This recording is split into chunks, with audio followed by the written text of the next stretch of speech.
Do it right, build wealth, live life, economic empowerment, real tips, insight on the new Black Wall Street. It's on the new Black Wall Street. He's your host.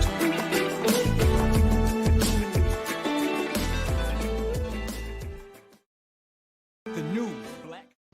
Man, top of the morning to you, man. The day after, right? Inauguration day here on this terrific Thursday here for New Black Wall Street Book Club, where Black folk do read. You put it in a book like The Wealth Choice, and we absolutely will find it. 30 minutes a day, guys. 30 minutes a day to keep broke and stupid away. I'm your host, ERGJ, a certified financial educator, CEO of ERGJ Enterprises and The Black Bazaar, the Afrocentric Marketplace. I'm also author of this book called The Black Billionaires Club. So I have a special affinity for literature, especially literature that's written by us, I would also say for us. And so if you happen to know someone that's an author that's written something in the space of financial literacy, business, money, development, or motivation, I'd love to know about them and what they have written and see if there's an opportunity for us to bring more exposure to their good work, to their contribution, I would say, to society. So we're going to continue our journey this morning. I'm super excited about this, man, as we continue our journey in this book called The Wealth Choice by Dr. Dennis Kimbrough. You can find that book by going to the website www.denniskimbrough.com, www.denniskimbrough.com. While you guys are connecting, man, go ahead and hit that like button, that share button, share button. Let me know, and also let us know where you're connecting from, what city, what state, what country you might be joining with us here live today as we broadcast across the World Wide Web and the Facebook and also YouTube. But that word worldwide means something to me. So it just lets me know that you could be connecting from anywhere and deciding to participate with us here today as we level up, right? We level up first in our mind and then in our wallet. We found out as we are in this book, one of the first principles is that wealth begins in the mind and ends in the purse, right? It begins in the mind and it ends in the purse, or in my particular case, it ends in my wallet. And so I'm simply deciding to use my brain, right, to increase my bank account, right? I'm using my brain to increase my bank account.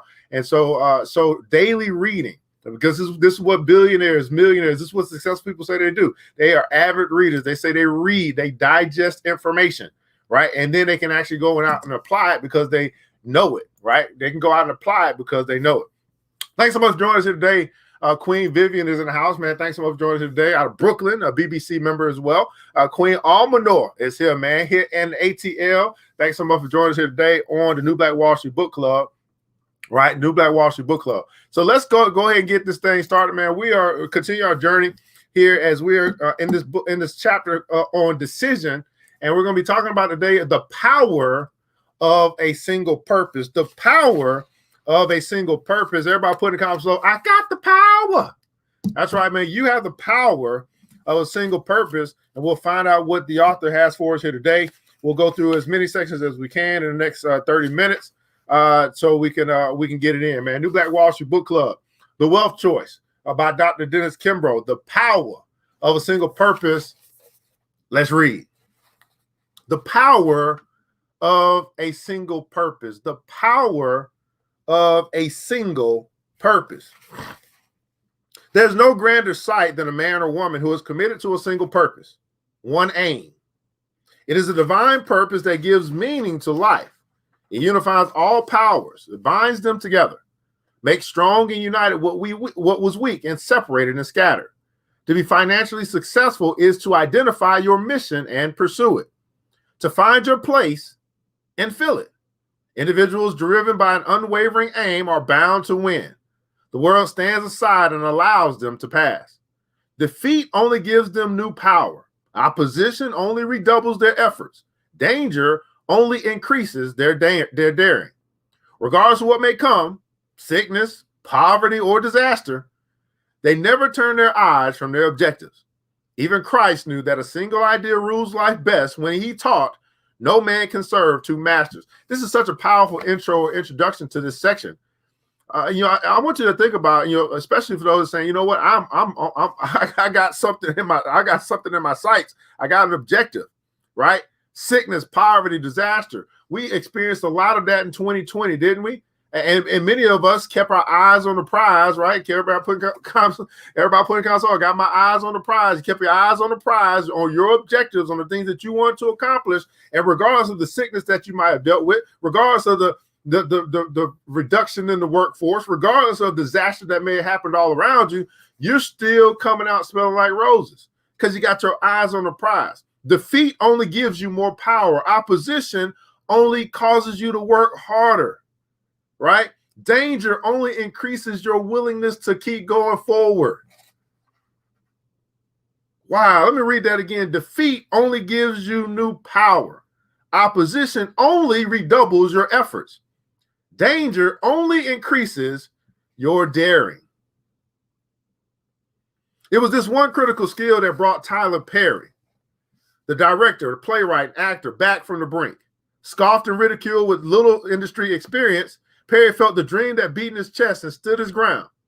The words Hollywood producer were engraved on his heart, and he would sacrifice his reputation, his possessions, his resources, his past friendships, and life itself if need be. This entertainment mogul has built a maverick media company by transforming urban theater into mainstream movies and television shows. Nearly 5 years ago, Perry started Tyler Perry Studios in Atlanta, one of the first movie studios in the United States owned by an African-American.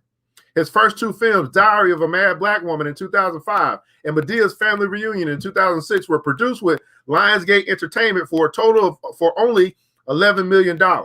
Surprisingly, each movie opened at number one, and they earned more than $110 million combined, stunning an industry known for narrow profit margins. His third feature, Daddy's Little Girls, opened to similar appeal and receipts. Since 1998, his touring stage plays have made more than $150 million. Perry even captured first place on the New York Times nonfiction bestseller list with his publication of Don't Make a Black Woman Take Off Her Earrings, Medea's uninhibited commentaries on love and life, written in the voice of Medea, the boisterous grandmother he portrayed in his films and many of his plays. Amazingly, Perry has maintained ownership of all his work. Everybody putting console ownership. In a business where it is commonplace to use other people's money, or OPM, he has used his own to build a library of substantial and growing value. But perhaps his most surprising feat happened on the small screen. In 2007, in a deal ultimately valued in excess of $200 million and based on the success of a 10-episode test run, the Turner Broadcasting Station, TBS, bought 100 episodes of Tyler Perry's half-hour sitcom House of Pain. Perry was able to avoid the entire standard sitcom route, selling a show to a network, airing a new episode every week, and hoping to stay on television long enough to go into syndication. He put up $5 million to produce the test episodes, maintain creative control, and when TBS and other showed interest, landed an incredibly lucrative deal that would allow him to air his show 5 nights a week, something unheard of in the world of sitcoms. The son of the carpenter, Perry grew up poor. As he told me in an invitation-only audience at Atlanta's Georgia Fox Theater, his father worked his entire life, paying $116 a month for 30 years for a tiny house in a tough section of New Orleans. Witnessing his father pay a mortgage on a cramped space he shared with his wife and 4 children, while others sold the houses he built for far more than the elder Perry had earned, at a young age, Perry vowed that entrepreneurship held the key to his future and that he would be the owner. The key to longevity and building generational wealth, a principle he hopes other African Americans will embrace, is ownership of the finished product. The key is ownership. But there were challenges. His father's hammer and saw soon gave way to alcohol and guilt before he took his frustrations out on his son. This abusive environment left Perry confused, angry, and without anyone to lean on. Where I come from, he continued, you can have your dream, but you've got to keep it private because others will try their best to suppress it and snuff it out. That was the mentality of my surroundings. Not knowing which way to turn, a friend suggested that he accompany him on a trip to Atlanta. This engaging Southern city offered Perry the one quality he needed most: hope. Everybody put in console, hope. Keep hope alive.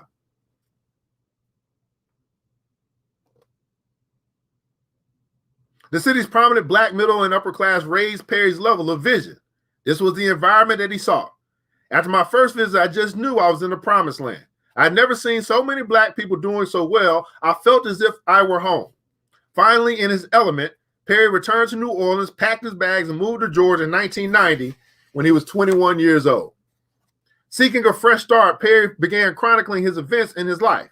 2 years later, and again with the encouragement of friends and $12,000 every dime to his name, those writings became his first stage play, I Know I've Been Changed.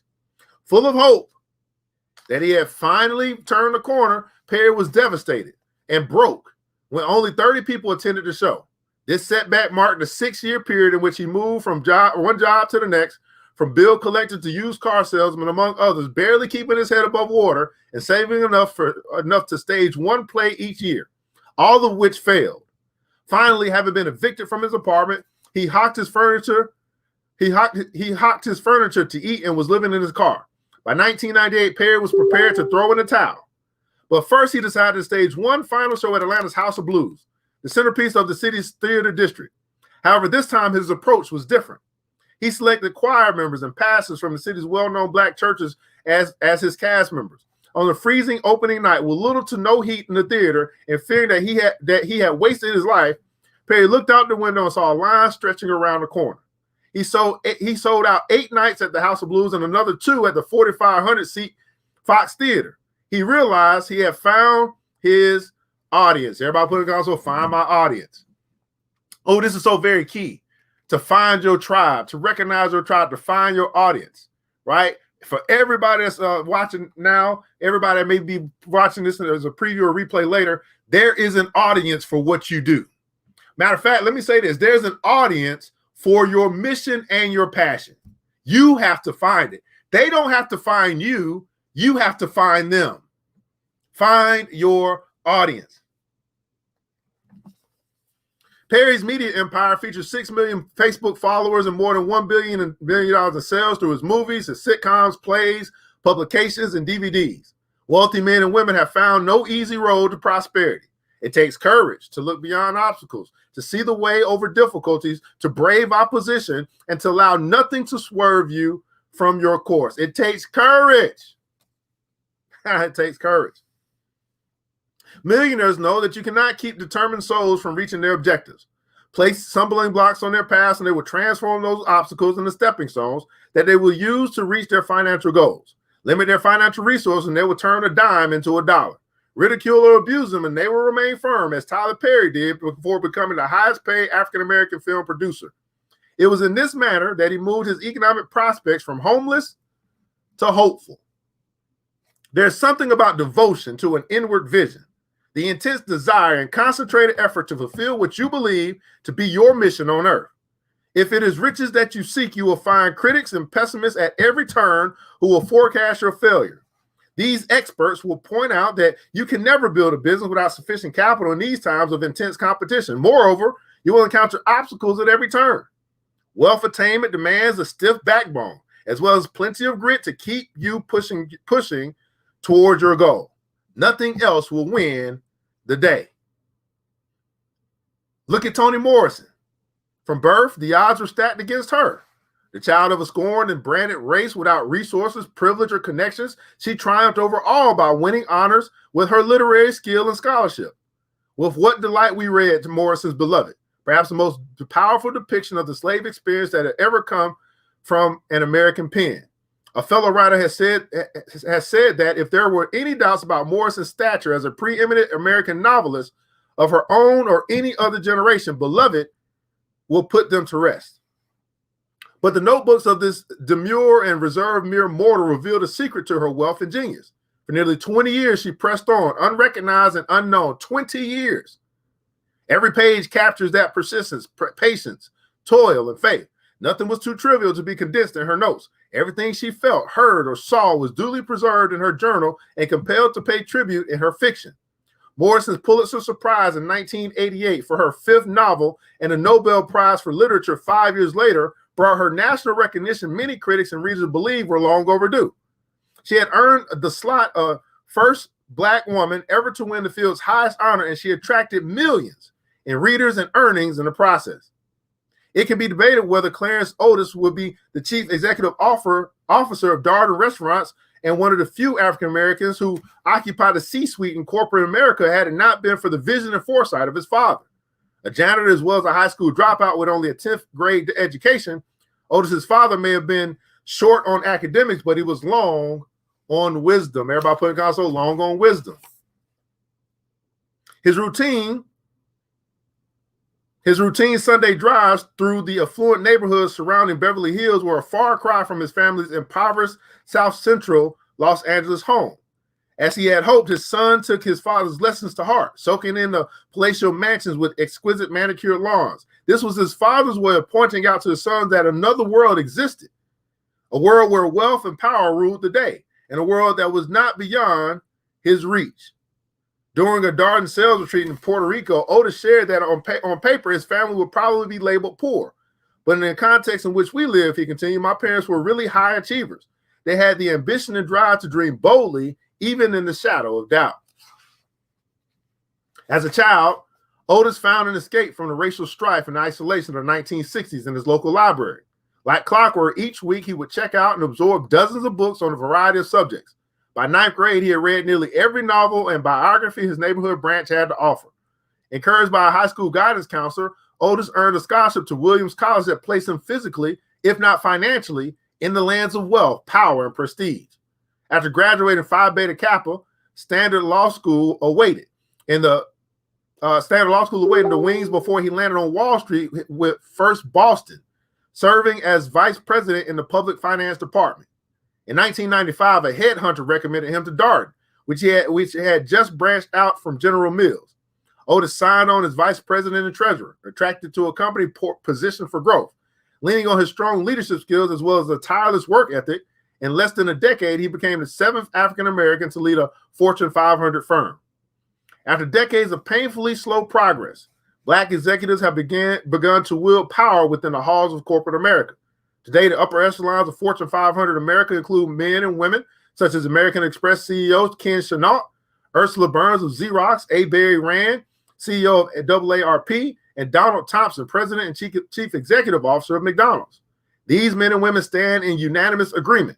The marketplace does not demand that you master the world of enterprise, that you become a successful businessman, entrepreneur, or merchant. It does not dictate what you shall do.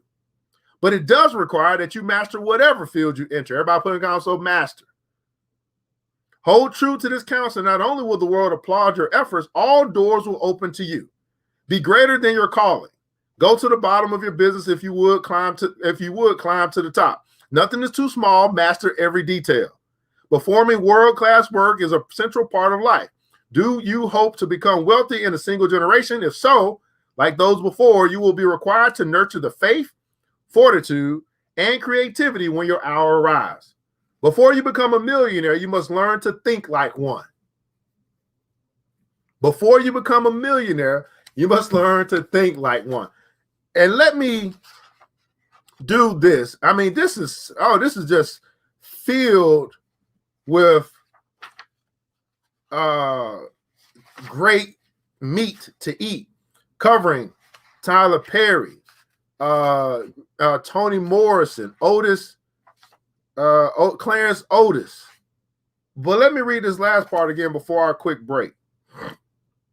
As we talk about the CEOs, the Fortune 500 CEOs, it says these men and women stand in unanimous agreement. The marketplace does not demand that you master the world of enterprise, that you become a successful businessman, entrepreneur, or merchant. That the world is not going to make you be great. Okay? It doesn't demand that you be great. You have to demand that upon yourself. It does not dictate what you shall do. You can choose to do anything. You can get rich doing anything. But it does require that you master whatever field you enter. In other words, it requires that you master your choice.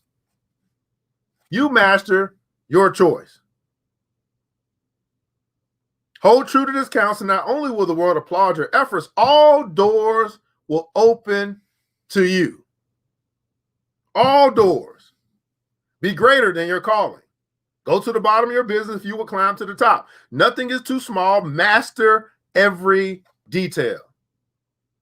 Performing world-class work is a central part of life. Do you hope to become wealthy in a single generation? If so, like those before you, You'll be required to nurture the faith, fortitude, and creativity when your hour arrives. Before you can become a millionaire, you must learn to think like one.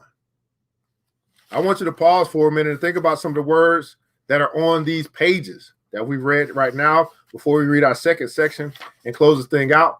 We'll be right back after a short advert somewhere. Over the rain.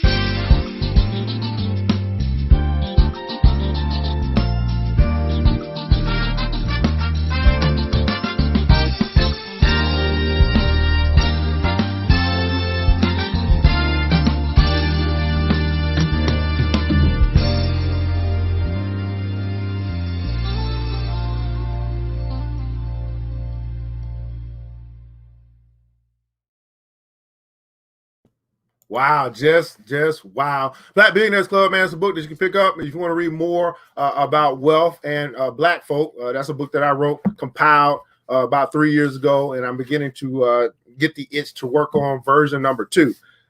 But you can find it by simply going to the website, theblackbillionairesclub.com, theblackbillionairesclub.com. Of course, I'm an author. I have a special affinity for black authors. If you know of a black author that's written something in the space of finance, financial literacy, business, development, motivation, devotion, I love to find out about who they are, what they've written, and see if we can bring some more exposure to their great work, their great contribution that they've made to society. But my goodness, we're currently going through the book, Wealth Choice. Just got into the section, The Power of a Single Purpose. And our last statement, right? Last part of the last sentence and what we just read, before you can become a millionaire, you must learn to think like one. If you want to be wealthy, study wealthy people, right? If that's but the thing is, the biggest word that I always get out of that statement is the if, right? Because this is not something that everybody wants to do. It's not something that it's a lot of people. It's something that many people hope to do, but it's not something that most people are willing to do, because it takes work, it takes effort, it takes a shift. Right? And we only got 8 people watching right now. You know what I mean? It's just not something that the masses are serious about. Although they know that they're going to be dealing with money for the rest of their life. I was actually just thinking the other day, I was thinking about how, unfortunately, most people are going to retire broke. And it's simply because they never thought enough to think about preparing for retirement, financially preparing for retirement. So they work their whole life, and then they get to the end of the days when they can no longer work, and then they no longer have the ability to generate the income that they used to be able to generate. They never thought about the future. They never considered it. And so they end up putting themselves in a position where they retire broke, when all they had to do was think ahead and put a plan together. Right? That's all it really takes. And so unfortunately, people don't start thinking about retirement until they retire. You know what I'm saying? They know it's coming. They know eventually they're going to have to start working. They don't know when that might happen. But a lot of people simply don't think about it till it gets here. And then when it's here, then they look at their bank account and be like, well, something ain't right. Something not adding up. Well, let's keep going. So this section here, man, the greatest skill have you found it? The greatest skill. The greatest skill. New Black Wall Street Book Club. Let's read. What is the greatest skill a millionaire can possess? Is it intelligence, knowledge, or what the world calls smarts? What about IQ? Surely you've heard the phrase knowledge is power. Have you considered hard work, persistence, talent, faith, courage, tenacity, attitude, or personal contacts? And what about that ever so fickle, evasive occurrence we call luck? What does a life of abundance, wealth, and prosperity, where does a life of abundance, prosperity, wealth, where does a life of abundance, wealth, and prosperity begin? In the mind, the body, the heart, or the soul? Perhaps I can offer a clue. I find it amazing how the world makes for those ambitious men and women who possess and utilize their God-given talents. Nothing or no one can defeat them. Poverty cannot dishearten them. Misfortune can't deter them, and hardship won't stifle them. Come what may, those armed with the power to create wealth simply fix their eye on their goal. to live a life of true abundance and press ahead. Those armed with this power to create wealth simply fix their eye on their goal, to live a life of true abundance and press ahead. For all we know about balance sheets, income statements, cash flow accounting, for all of our understanding about marketing strategies, tactics, and techniques, and for everything we have learned about management principles and practices, there remains something essential, yet mysterious, at the core of entrepreneurship. It is so mysterious that we cannot see it or touch it, yet feel it and know it exists. It cannot be mined, manufactured, or bought, yet it can be discovered. Its source is invisible, yet its results are tangible and measurable. This mysterious core is so powerful that it can make the remarkable appear ordinary, so contagious that it can spread like wildfire from one to another in an organization, and so persuasive that it can transform doubt and uncertainty into conviction. This quality burns all bridges behind it, clears all obstacles before it, and arrives at a destination no matter how long it may take, regardless of the sacrifice or cost. At this moment, there are literally thousands, no millions of wealthy men and women in all lines of work who are where they are today because they tapped into this life-changing force. When I first glimpsed this power, it was an enormous help to me. It led me to decide once and for all how to reach and exceed my financial goals. It unified my thinking and provided me with a straight, clear path to my objectives and aspirations. I sat in rich panel, thickly carpeted executive offices before highly celebrated business leaders, some of whom were old enough to be my parents. And I listened to as each shared how this power altered the course of their lives. After they fully digested this miraculous force, these men and women possessed a unique knowledge that enabled them to turn thoughts into things, dreams into reality. So-called fate or exterior circumstances were no longer in command. Those who had been passengers on the ship to nowhere, tossed between the rocks and reefs on which so many floundered, were suddenly, as this 19th century English poet William Ernest Henley suggested, masters of their fate and captains of their soul. When those who are profiled in this study took hold of this persistent power, they were born anew. Doubts, fears, apathy, and indifference that had dogged their steps in the past vanished in the blink of an eye. As aptly pointed out by the 19th century writer Orson Swett Marden, all of their slumbering faculties had awakened to activity. Truth be told, if you examine your own circle of friends or acquaintances, you can point to one or more who have no greater opportunity than you, and who appear to possess no more, perhaps less ability, yet who are achieving far greater success. Search diligently, and you will discover that these wealth creators have acquired the habit of implementing this God-given force.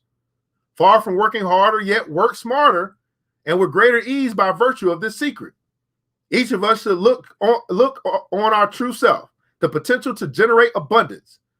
As artists envision their masterpiece as a vision of their personal best on which they focus with infinite pride and the satisfaction that nothing else can provide. Yet many fail to do so. When used constructively, this powerful weapon will plant you firmly in the world of prosperity. Conversely, when mishandled, or worse, not unleashed at all, your negligence may undermine all chances of wealth. Poverty and failure are self-invited more than we care to admit. The hardship that far too many dread arrives right on schedule. Trust me. If you interview the great legions of failures, those who neglected to set specific goals or take full advantage of their potential, as well as the opportunities this prosperous country presents, you will find the same sad story. So what is this power? What is this power that he keeps alluding to here in this section? Well, I guess you got to tune in tomorrow to find out, because that's the end of our time here today on the New Black Wall Street Book Club, where Black folk do read. You put in a book like The Wealth Choice, Success Secrets of Black Millionaires, written by our brother, Dr. Dennis Kimbrough, and we absolutely will find it. You can find this book by simply going to his website, www.denniskimbrough.com, www.denniskimbrough.com. There we cover this power of a single purpose, and we began getting into the information on the greatest skill. What is this greatest skill, this power that is available to us all we'll find out in the coming days as we continue our journey into this book. Well, beautiful people, I hope you hit that like button and share button. Hope you enjoyed our time here together. In the comments below, I'd love you to share your takeaway from today's session. I don't do this just to do this. I do this to make a difference, and I really look forward to engaging with you guys. I really appreciate you guys showing up, and I appreciate the feedback that we get. That's really got me more amped to keep doing this. So love to know your takeaway from today. I tell you, before you become a millionaire, you gotta think like one is just popping in my head like bright lights, bling bling bling. I'm like, oh my goodness, how else do I need to renew my mind to transforming? I be transformed by the renewing of my mind. How else do I need to renew my mind to get to be thinking like a millionaire? Right? In order to become a millionaire, you must learn to think like one. Woo! Oh, so full today, and I hope this started you on your day here today on this Thursday. And we'll pick back up tomorrow as we continue going through this chapter on decision. We're going to this chapter on decisions. We pick up on the greatest skill. Have you found it? Well, beautiful people, I want to say thanks so much for tuning in. Wealth begins in the mind. Time for a shift, Brother Daniels. Thanks so much as well. I want you guys remember this, man, that it takes a village. It starts with us. Let's build as we climb together. We all we got, beautiful people. Matter of fact, we all we need. And thank God that's more than enough. Until next episode, you know what time it is. Mr. DJ, hit the music. The new Black Wall Street.